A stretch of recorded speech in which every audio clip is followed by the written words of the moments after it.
तुम्हारा अन्नदाता, पग पग पर है संग तुम्हारे अन्नदाता। लहू किसानों का बन के पसीना सींचता है धरती का सीना। मेहनत का तेरी हक दिलवाने, नई तकनीक नई खोज बताने। पशुधन को गुणवान बनाना, पौध सुरक्षा को सिखलाना, खेती के सब गुर समझाने, भारत का सरताज बनाने।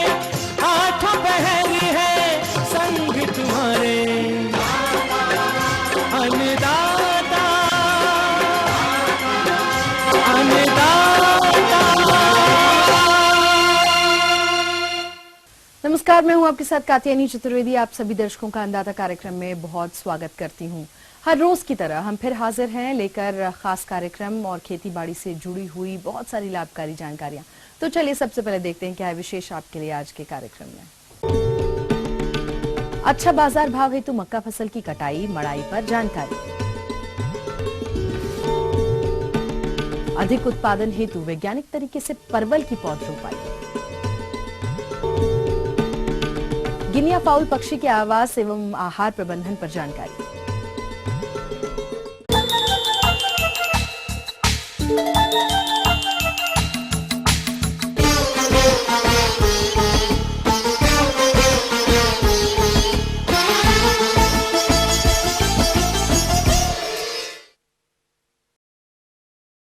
हमारे हरियाणा और हिमाचल प्रदेश में मक्का की फसल इस समय अधिकतर पक कर तैयार हो चुकी है।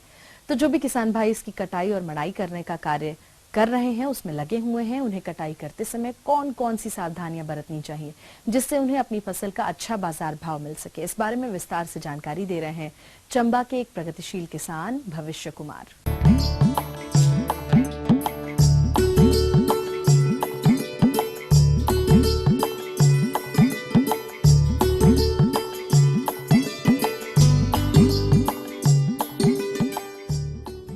इस बार जो है मक्की की फसल लगाई थी।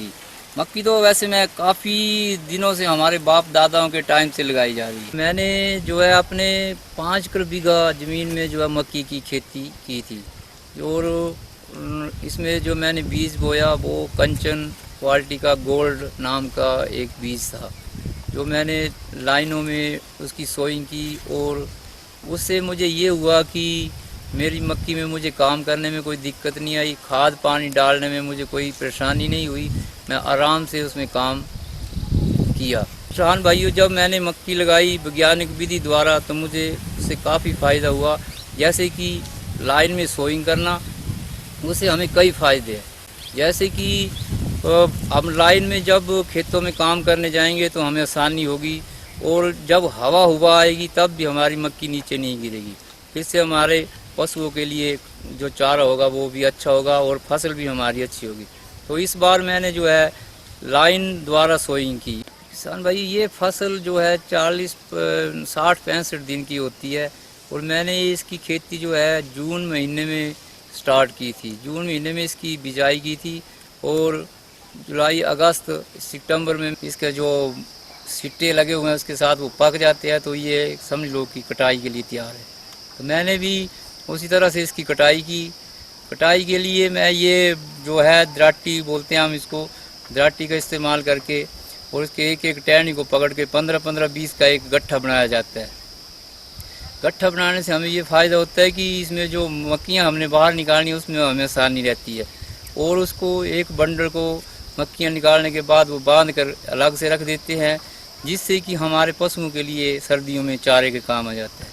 इसका भी हम जब मक्की निकाल लेंगे और गट्ठा बना देंगे तो इसका एक इकट्ठा करके एक जगह इसको इकट्ठा कर देंगे और इसके ऊपर एक छत जैसी बना देंगे, जिससे कि हमारी घास जो है ख़राब नहीं होगा और सर्दियों में हमारे पशुओं के काम आएगा। फसल काट बाद सारे गांव के या जो भी अपने रिश्तेदार में या संगी साथी या अड़ोसी पड़ोसी है सब इकट्ठा हो गए, इसको एक सूआ होता है हमारे पास, उस सूए की सहायता से इसके सिट्टे को से हम इसके अनाज को बाहर निकालते हैं और निकालने के बाद तो इसे धूप में सुखाया जाता है, जैसे कि किसी कीड़े में डाल के अपने लेंटर के ऊपर या छत के ऊपर इसे डाल दिया जाता है। और 15-20 दिन के बाद ये सूख जाता है। जब तो इसे मशीनों द्वारा या किसी डंडों के द्वारा हम इसका दाना जो है अलग करते हैं, जो कि हमारा उसके बाद पिसाने के बाद आटा खाने के काम हमारे आता है। इस बार जो मैंने वैज्ञानिक विधि से मक्की की खेती की तो इससे मुझे कुछ फ़ायदा नज़र आ रहा है। जैसे कि पहले मैं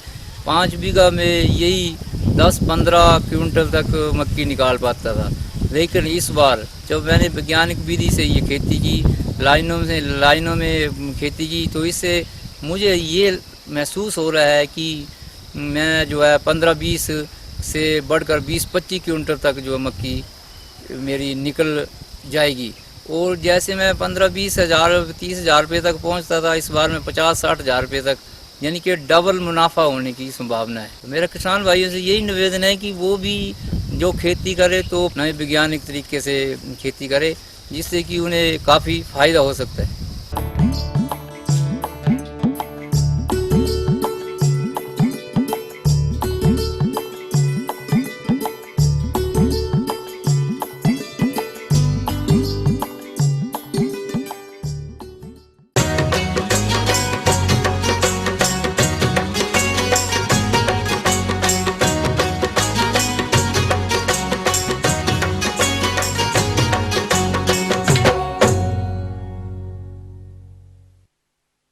किसान भाइयों, ये परवल की खेती का उपयुक्त समय चल रहा है और यदि आप भी परवल की खेती करके अच्छा लाभ लेना चाहते हैं तो आपको कुछ महत्वपूर्ण बिंदुओं को ध्यान में रखना बेहद जरूरी है। अतः आप परवल की रुपाई करते समय कौन कौन से महत्वपूर्ण बिंदुओं को ध्यान में रखें, इस विषय पर विस्तृत जानकारी दे रहे हैं एक कृषि वैज्ञानिका डॉक्टर संगीता। परवल जो है एक बहुवर्षीय सब्जी में आता है, अर्थात पेरेनियल क्रॉप है। उसको एक जगह में 5 से 6 साल तक उसको रख करके फसल को उससे लाभ उठाया जा सकता है। इसको परवल को जो लगाने का समय है 15 अगस्त सबसे बढ़िया समय है, जब आद्रा नक्षत्र के बाद ही इसको लगा दे परवल को। और इसकी जो रुपाई होती है, प्रसारण जो होता है उसकी कटिंग द्वारा करते हैं। उसमें प्रमुख है राजेंद्र परवल 1, राजेंद्र परवल 2, स्वर्ण रेखा और स्वर्ण अलौकिक। तो इसके लिए जो मिट्टी है, बलुई मिट्टी और बलुई दोमट मिट्टी सबसे उपयुक्त है।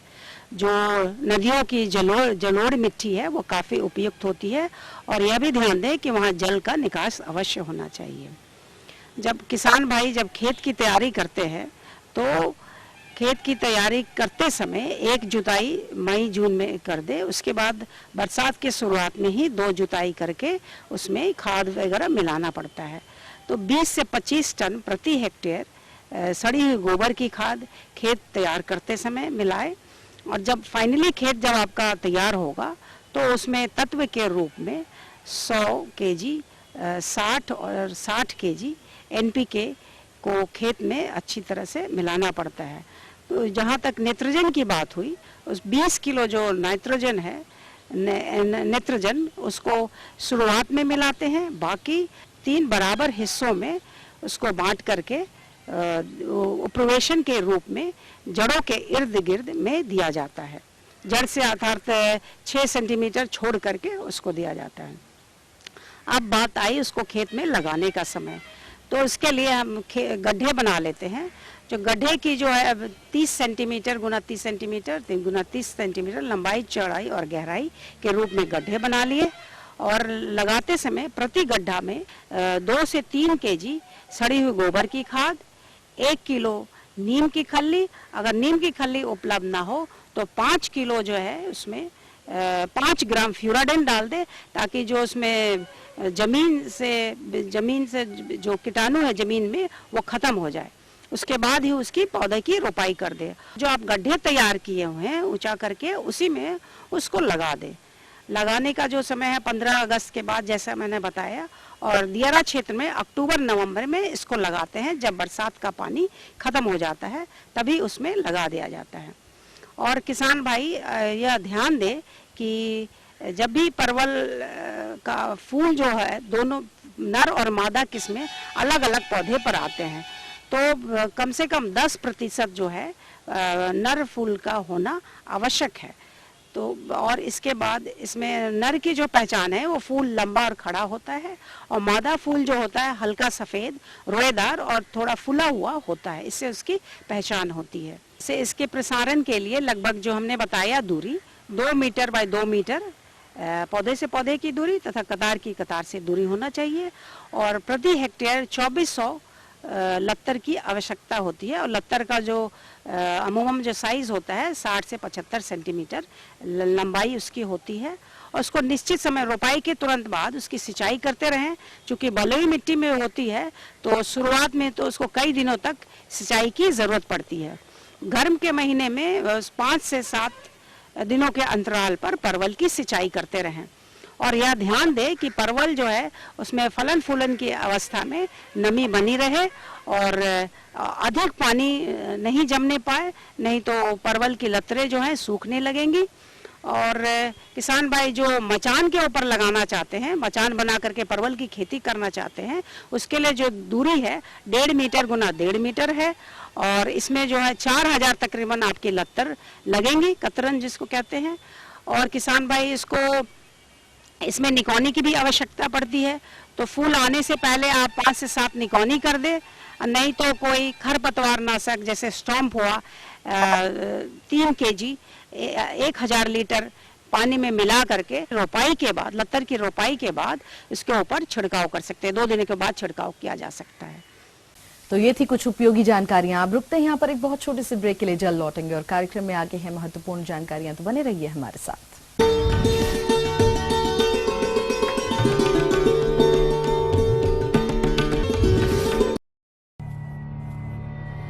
कला, कल्चर, कुर्सी, कुदरत, थोड़ा और करीब चलिए, महसूस करिए अपना हिमाचल हमारे साथ।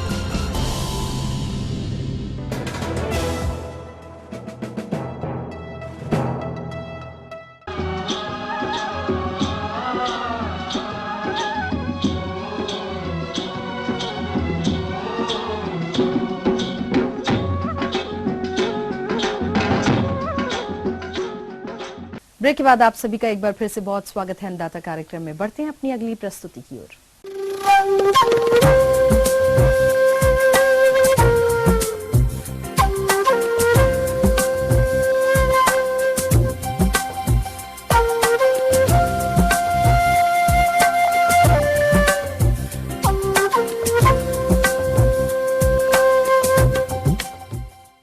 मौसम के अनुसार प्रबंधनों पर टिकी होती है आपकी खेती बाड़ी, और इसीलिए मौसम पूर्वानुमान और उस पर आधारित साप्ताहिक कृषि सलाह इस प्रकार है। चौधरी श्रवण कुमार हिमाचल प्रदेश कृषि विश्वविद्यालय पालमपुर हिमाचल प्रदेश के ग्रामीण कृषि सेवा मौसम विज्ञान विभाग द्वारा इस हफ्ते के लिए किसान भाइयों को यह सलाह दी जाती है। जिन क्षेत्रों में भूटे और तनों का रंग भूरा पड़ गया है, मक्का की फसल की कटाई कुछ दिनों तक के लिए रोक दे। धान और दालों की कटाई व गहाई का समय आ रहा है।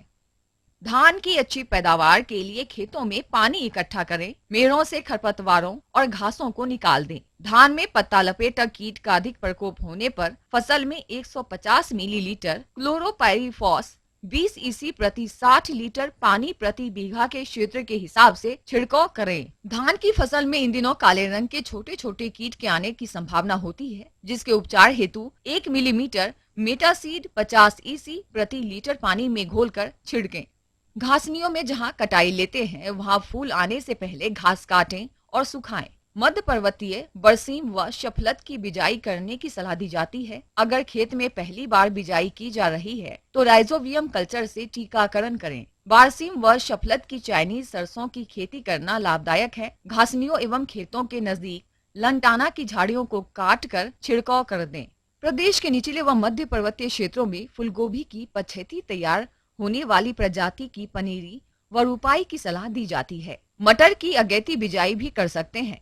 टमाटर तथा कद्दू वर्गीय सब्जियों में फल मक्खी के नियंत्रण के लिए जमीन पर गिरे हुए फलों को नष्ट कर दें तथा आसपास की झाड़ियों और फल मक्खी के बैठने के स्थान पर मेलाथियोन तथा गुड़ के मिश्रण को 5 लीटर पानी में घोलकर छिड़काव करें।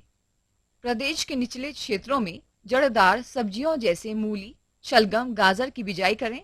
पालक की सुधरी प्रजातियों की बिजाई करें। अड़कल मटर की बिजाई करें। बैगन की पनीरी तैयार करें।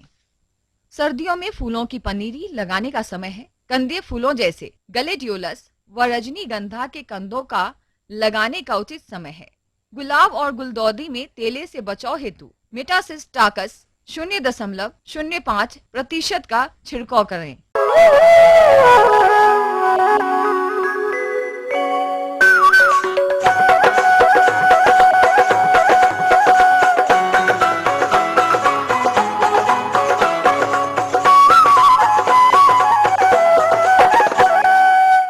यदि गिनिया फाउल पक्षी की बात करें तो इसका कम लागत खर्च में पालन करके किसान भाई अधिक लाभ प्राप्त कर सकते हैं। तो कैसे करें गिनिया फाउल पक्षियों का पालन, इस विषय पर जानकारी दे रहे हैं एक विषय विशेषज्ञ डॉक्टर रिपुसूदन। मुर्गी पालन मुख्यतः व्यावसायिक रूप से मांस उत्पादन एवं अंडा उत्पादन हेतु किया जाता है, जिसमें कि आज तक पुरानी प्रचलित प्रजातियां या जो भी हमारी विदेशी प्रजातियां हैं जिनमें बढ़वार अधिक रहती है उनका उपयोग किया जाता रहा है। परंतु अब जैसे जैसे परिवेश परिवर्तन हो रहा है तो नई तरीके की प्रजातियों का समावेश नए समय में किया जा रहा है, जिसमें से गिनी फाउल भी एक तरीके की प्रजाति है। इस प्रजाति की सबसे बड़ी खास बात यह है कि ये प्रजाति हमारे यहाँ हमारे परिवेश में आसानी से रह सकती है। साथ ही साथ इसमें कम खर्च में, अर्थात इसमें बहुत अधिक दाने उसकी अधिक आवश्यकता नहीं पड़ती, क्योंकि मुर्गी पालन में दाने पे सबसे अधिक खर्च होता है। साथ ही साथ मुर्गियों में विभिन्न तरीके की बीमारियों का भी प्रकोप रहता है। ये प्रजाति अधिक रोग प्रतिरोधक क्षमता की और कम दाने में आसानी से उगाई जा सकती है। साथ ही साथ इसको ग्रामीण क्षेत्रों में, जहाँ की हमारे यहाँ विभिन्न तरीके की प्राकृतिक संसाधन उपलब्ध हैं और शांत प्रिय जगह है, चरने के लिए स्थान उपलब्ध है, ऐसी जगहों पर अगर हम चाहें तो गिनी फाउल पालन कर सकते हैं और इसके साथ साथ इसका लाभ भी ले सकते हैं। इनकी पालने में मुख्य बात यह है कि इनकी प्रजातियों का ध्यान रखना पड़ता है। इसकी प्रजाति में जो पालने योग्य प्रजाति बनाई गई है वो हमारी हेलमेट युक्त गिनी फाउल है, जिसके सर पे एक तरीके का छोटा सा हेलमेट की तरीके का चीज़ बनी रहती है, जिसके आधार पर हम इसकी पहचान करते हैं। इसकी उप प्रजातियों में जो कि पालने योग्य बनाई गई हैं, जिसमें हमारी पर्ल, लेवेंडर और सफ़ेद हैं। पर्ल प्रजाति में इसके पंख गहरे स्लेटी कलर के होते हैं और इन पे सफ़ेद रंग के छोटे छोटे धब्बे होते हैं। हमारी जो लेवेंडर प्रजाति है इसके पंख थोड़े हल्के कम स्लेटी कलर के होते हैं और इसके ऊपर भी सफ़ेद सफ़ेद धब्बे पाए जाते हैं। सफ़ेद प्रजाति गिनी फाउल की जो होती है वो पूर्णतः सफ़ेद होती है। इनके पालने के लिए इनके चूज़ों को अन्य चूज़ों की तरह पाला जा सकता है, चाहे हम इसको ब्रूडर में चाहे दरबों में रख सकते हैं, परंतु इस बात का ध्यान रखना होता है कि इनको कम से कम 2 हफ्ते तक जिस ब्रूडर या उसमें रख रहे हैं उनका तापमान हमारा 32 से 34 डिग्री रहे, जिससे कि इन पक्षियों में मृत्यु दर कम आए। इसको पालने के लिए जैसा बताया कि चूजे हमने तैयार कर लिए, जब चूजे थोड़े बड़े हो जाएं तो इनको पालने के लिए 3 तरीके की विधियाँ हैं। प्रथम विधि है अर्ध खुली विधि, दूसरी विधि है पूर्ण खुली विधि और तीसरी विधि कहा जाता है दरबा विधि, जो कि दरबा विधि जो कि छोटे मोटे किसान या ब्रॉयलर पालने के लिए हम इस्तेमाल करते हैं, जिसमें कि छोटा सा दरबा किसी भी चीज़ का बना के उसके अंदर उसके चूजे पाले जाते हैं, दाना पानी उसके अंदर दिया जाता है और उसी में उनको बेचने योग्य तक रखा जाता है। जो हमारी अर्ध खुली अवस्था है इसमें हमें इस तरीके का आवास व्यवस्था बनानी पड़ती है, जिसमें कि एक छोटा सा दरबा हो और उसके आसपास खुली जगह हो, जिसमें कि पक्षी ये टहल सके, क्योंकि ये आधी जंगली प्रजाति का पक्षी है, तो अगर इसे टहलने फिरने की अच्छी सुविधा मिलती है तो ये थोड़ा अच्छा व्यवहार करता है। और जो हम खुली जगह छोड़ें अगर अर्ध खुली अवस्था में, तो जाली से इसके चारों तरफ से ढका हुआ स्थान होना चाहिए, जिससे कि कोई जंगली जानवर, कोई इसको खाने वाला कुत्ता बिल्ली इसको नुकसान ना पहुंचाए।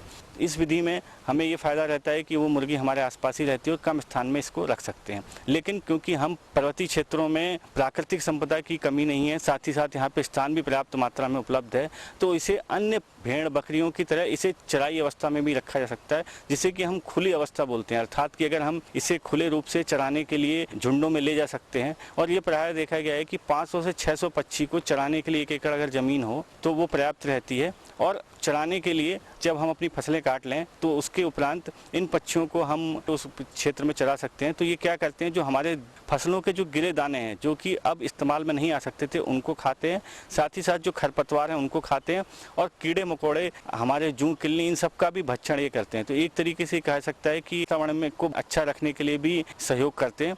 और शाम को इनको जो हमने इनका आवाज़ से दरबा बनाया है, ये शाम को धीरे धीरे जब हमारी ट्रेनिंग के उपरांत क्या करते हैं कि ये शाम को अपने आप ही उस स्थान पे आ सकते हैं।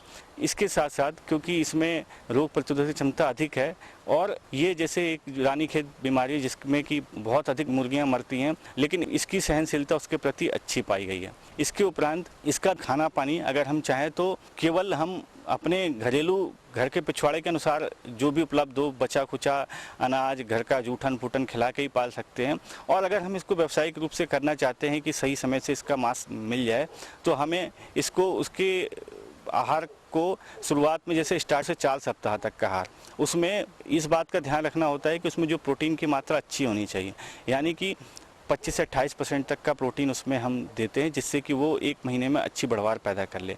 उसके बाद हम ये देखते हैं कि 22 से 25% का प्रोटीन ग्रोवर अवस्था में, अर्थात कि अगर जब हमारा मुर्गियां 1-1.5 महीने से ऊपर की हो जाएं तो ग्रोवर वाला आहार उनको दिया जाता है 1 महीने के ऊपर। और जब ये मुर्गियां 2 महीने से ऊपर जाती हैं तो उसके उपरांत हम इन्हें चाहें तो इनको कम प्रोटीन का आहार, जिसमें कि 18 से 22% तक का प्रोटीन हो, उसको देकर हम इनका उत्पादन कर सकते हैं। साथ ही साथ इनको ऊर्जा के रूप में मक्का दी जा सकती है। जहां मक्का उपलब्ध ना हो वो कृषक अपने घर में जो मड़ुआ, माजरा या इस तरीके की गेहूं, दला हुआ अनाज अगर कुछ है तो उसको भी आवश्यकता अनुसार उपलब्ध करा सकते हैं। परंतु छोटे बच्चों को शुरुआत में विटामिन और मिनरल्स का पानी में डाल के दे सकता है या उसको दाने में मिला के भी खिला सकते हैं, जिससे कि उनकी बढ़वार अच्छी हो।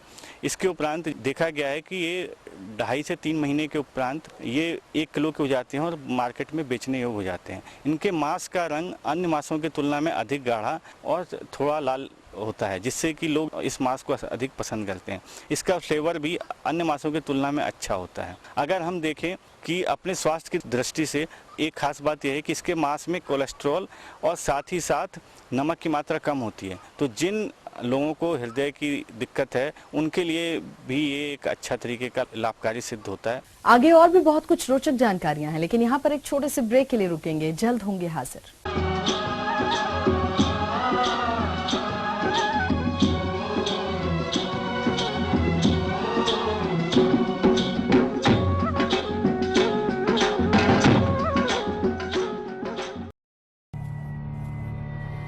कला, कल्चर, कुर्सी, कुदरत, थोड़ा और करीब चलिए, महसूस करिए अपना हिमाचल हमारे साथ।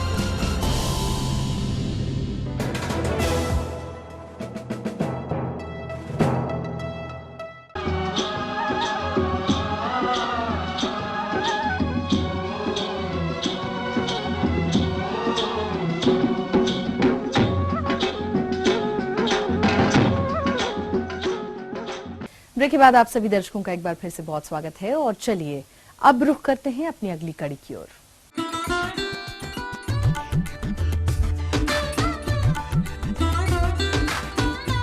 अन्नदाता हेल्पलाइन निशुल्क फोन संपर्क सेवा के माध्यम से आपके द्वारा पूछे गए प्रश्नों में से 1 या 2 महत्वपूर्ण प्रश्नों को हम अपने कार्यक्रम में जरूर शामिल करते हैं और इसी के तहत आज का चयनित प्रश्न और उसका जवाब इस प्रकार है।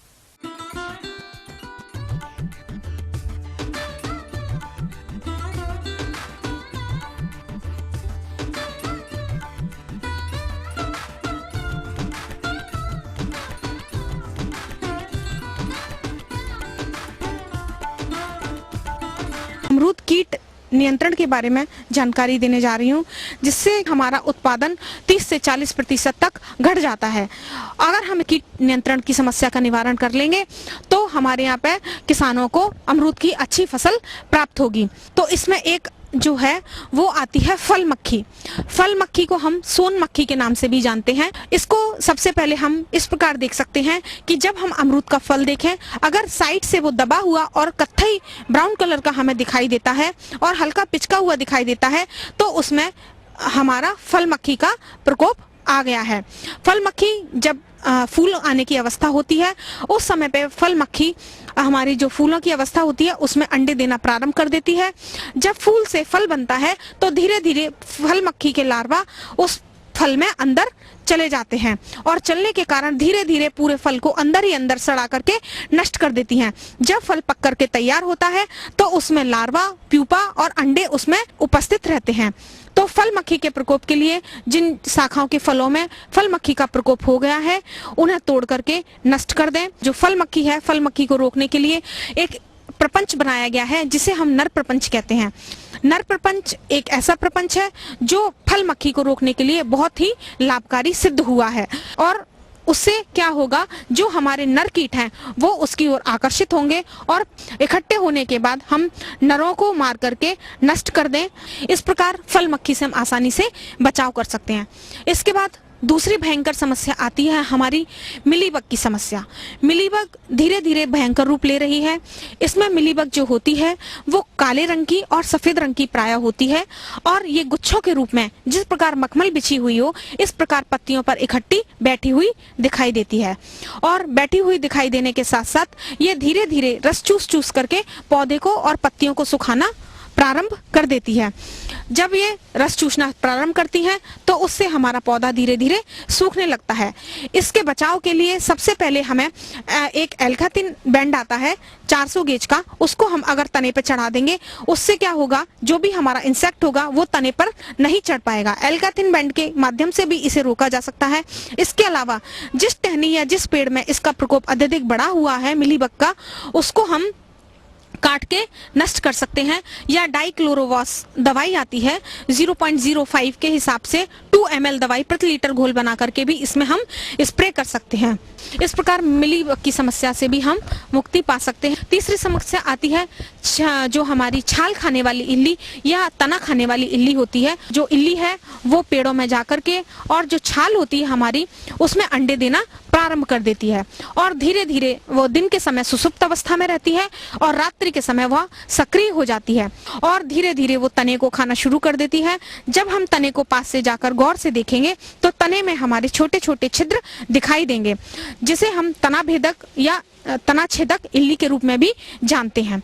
इसके लिए सबसे पहले हम इंजेक्शन के माध्यम से हम जो हमारी डाइक्लोरोवास दवाई आती है उसका 2 ml लीटर के हिसाब से घोल बना करके तनों के छेदों में इंजेक्ट कर सकते हैं या फिर जो मिट्टी का तेल आता है उसको भी हम इंजेक्शन के माध्यम से या रुई के फोए के माध्यम से उसमें अंदर प्रवेश करा सकते हैं जिससे वहाँ जो हमारी इल्लियां हैं और अंडे हैं वो नष्ट हो जाएं और ऊपर से उस पर गीली मिट्टी लगा दी जाए। इसके अलावा पतली पिन या तार के माध्यम से भी हम छेदों में डाल करके उन इल्लियों को नष्ट कर सकते हैं। अब इसमें समस्या जो आती है सबसे ज्यादा आती है वो आती है विल्ट की समस्या। विल्ट की समस्या जब मिट्टी का पीएच मान अगर 7.5 से अधिक होगा तो उसमें विल्ट की समस्या आएगी। विल्ट की पहचान यह होती है कि पौधे की पत्तियां पीली पड़ने लगती हैं और धीरे धीरे झड़ने लगती हैं, पौधा धीरे धीरे सूखने लगता है। एक पौधे से यह रोग दूसरे पौधे में और दूसरे से तीसरे पौधे में और तीसरे से चौथे पौधे में। इस प्रकार पता चलता है कि धीरे धीरे हमारा पूरा जो बाग है अमरूद का वो विल्ट की समस्या से जकड़ गया है और नष्ट हो गया है। इसकी समस्या को निवारण के लिए जो हमारे विल्ट ग्रसित पौधे हैं उनको उखाड़ करके नष्ट कर देना चाहिए। अगर किसी टहनी में या किसी डाल में अगर सूखा रोग लगा हुआ है तो उसको काट करके उसे गाड़ करके जमीन में या जला करके उसको नष्ट कर देना चाहिए। अगर हम इसकी समस्या का निवारण कर लेंगे तो हमारे यहाँ पे किसानों को अमरूद की अच्छी फसल प्राप्त होगी। हम ये उम्मीद करते हैं कि आज का कार्यक्रम आप सभी दर्शकों के लिए बेहद उपयोगी रहा होगा। किसान भाई और अन्नदाता आपकी सेवा के लिए संकल्परत है और कृषि संबंधित समस्या और सुझावों के लिए आप हमें इस पते पर संपर्क भी कर सकते हैं। प्रोड्यूसर अन्नदाता ETV Haryana Himachal Pradesh Ramoji film city Hyderabad 501512। साथ ही आप हमें ईमेल भी कर सकते हैं और हमारा ईमेल एड्रेस है annadatar.hp@theratefetv.co.in। इसके अतिरिक्त आप हमें निःशुल्क हेल्पलाइन नंबर 180010854999 पर सोमवार से शनिवार सुबह 10 बजे से शाम 4 बजे के बीच में कभी भी संपर्क कर सकते हैं। फिलहाल अन्नदाता की पूरी टीम को दीजिए इजाजत। कल फिर इसी समय आपसे होगी मुलाकात। तब तक के लिए नमस्कार।